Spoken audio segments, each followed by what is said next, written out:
বিদেশে কি ফ্রি ভিসায় আসলে ভালো হবে নাকি কোম্পানি ভিসায় আসলে ভালো হবে? এটা নিয়ে অনেকেরই প্রশ্ন। অনেকে এটার বিষয়ে জানে না বা জানতে চায়। আসসালামু আলাইকুম এভরিওয়ান, কী অবস্থা সবার? কেমন আছেন সবাই? আশা করছি খুব ভালো আছেন। আলহামদুলিল্লাহ, আমিও খুব ভালো আছি আপনাদের দোয়ায়। সো আজকে কথা বলবো যারা প্রবাসে আসে তারা কোন ভিসায় আসলে ভালো হবে। একটা হচ্ছে ফ্রি ভিসা নামে আমরা যারা বুঝি, ফ্রি ভিসা। আর একটা হচ্ছে কোম্পানি ভিসা। ফ্রি ভিসা বলতে কোনো ভিসা নাই, কোনো ভিসা আর কি ফ্রি ভিসা নাই, ঠিক আছে? ফ্রি ভিসা বলতে কোনো শব্দ নাই, এটা আমরা বাঙালিরা আর কি তৈরি করেছি যে ফ্রি ভিসা। আসলে এদেশে দুইটা ওয়েতে কাজ করা যায়, একটা হচ্ছে ওয়ার্ক পারমিট, একটা হচ্ছে ট্রাভেলিং মানে ঘুরতে আসার জন্য।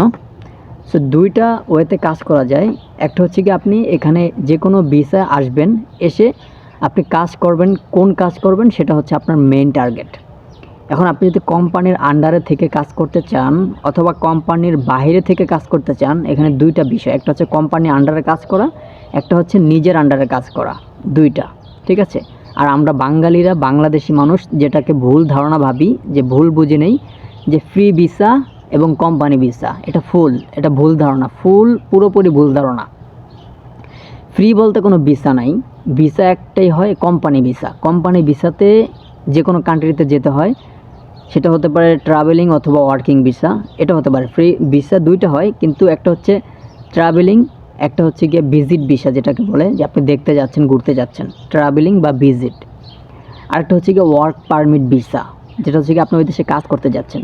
বাট আমরা বাঙালিরা বলে ফেলছি বা বলি সচরাচর কোনটা বলি, যে ফ্রি ভিসা এবং কোম্পানি ভিসা। এটা ভুল, ফ্রি ভিসা এটা পুরোপুরি ভুল, ফ্রি কোনো ভিসা হয় না। আচ্ছা, যাই হোক, এখন আসল কথায় আসি। আপনি কোম্পানিতে কাজ করবেন নাকি আপনি নিজের আন্ডারে থেকে কাজ করবেন, এটা হচ্ছে গিয়ে মূল বিষয়। যে দুইটা আন্ডারে কাজ করা যায়, দুইটা ওয়েতে কাজ করা যায়।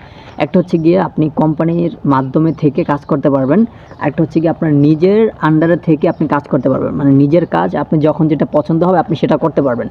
আর আরেকটা হচ্ছে গিয়ে কোম্পানিতে থেকে আপনার কাজ করতে হবে। আর কোম্পানিতে থেকে আমরা যারা কাজ করি তারা জানি যে কোম্পানির রুলস অনুযায়ী কাজ করতে হয়, এবং কোম্পানিতে স্যালারি কম হয়, এবং ভাষা জানতে হয়, কাজ জানতে হয়। আর যদি কেউ নিজের আন্ডারে কাজ করতে চান, মানে কোম্পানির বাইরে কাজ করতে চান, কোম্পানির বাইরে আর কি, কোম্পানির আন্ডারে না, আপনি নিজের ব্যক্তিগতভাবে আপনি কাজ করতে চাচ্ছেন, তাহলে আপনার সামনে আপনি যে কোনো কাজ পাবেন, সেটা করতে পারবেন। আর ওইটা হচ্ছে গিয়ে আপনার নিজের ইকামা, যেটা পারমিট, যেটা ন্যাশনাল কার্ড, যেগুলো কিনা আমাদের আমরা যে কোনো কান্ট্রিতে থাকি না কেন, ওই কান্ট্রিতে একটা চার্জ দেওয়া লাগে, ভ্যাট দেওয়া লাগে, ওই ভ্যাটের একটা কার্ড থাকে, ওই কার্ডটা আমাদের গ্রহণ করতে হয়। যারা কিনা ফ্রি ভিসা যেটাকে বলে, যে নিজে কাজ খুঁজে নেয়, যখন যে কাজ পায় তখন ওই কাজগুলোই করে, ওইটার সেক্টরটা হচ্ছে গিয়ে নিজের ইকামাটা নিজেই বানাতে হয়, মানে ইকামা কার্ড যেটাকে বলি। সরকারকে আমাদের সকল ধরনের ভ্যাট দিতে হয়, ওইটা হচ্ছে ইকামা কার্ড। তো ওই ইকামা কার্ডটা নিজে বানাতে হয়, তাহলে নিজের কাজ, ধরেন আজকে আমি এখন কাজ করব কোনটা, একটা ডেলিভারির কাজ, কালকে কাজ করব একটা পানি আনার কাজ, পরশুদিন কাজ করব একটা বাসাবাড়ি পরিষ্কার করার কাজ, তারপরে কাজ করব একটা মুদি দোকানে গিয়ে কাজ করব, তারপরে কাজ করব একটা প্যাকেটিংয়ের কাজ। আমার যখন যেটা ভালো লাগবে আমি তখন সেটা করব। সেটা হচ্ছে কি আমার নিজের ব্যক্তিগত অধীনে আমি কাজ করতে পারবো, ঠিক আছে? সেটা হচ্ছে একটা সাইড। ওটাকে আমরা বাঙালিরা বলি ফ্রি ভিসা, কিন্তু ওটা ভুল, এটা ফ্রি ভিসা না, ওটা হচ্ছে তার ব্যক্তিগত বিষয়।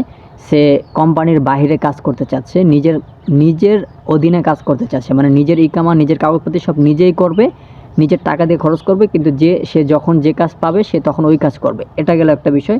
আর কোম্পানিরটা তো আমি বলেছি, কোম্পানির আন্ডারে কম টাকা বেসিক হয়, কিন্তু কোম্পানি এই কাগজপাতির সকল দায়িত্ব দায়ভার কোম্পানি নিয়ে থাকে, ওটা হচ্ছে গিয়ে কোম্পানি ভিসা। এখন যে যেভাবে কাজ করে সুবিধা পায় সে ওইভাবেই কাজ করবে।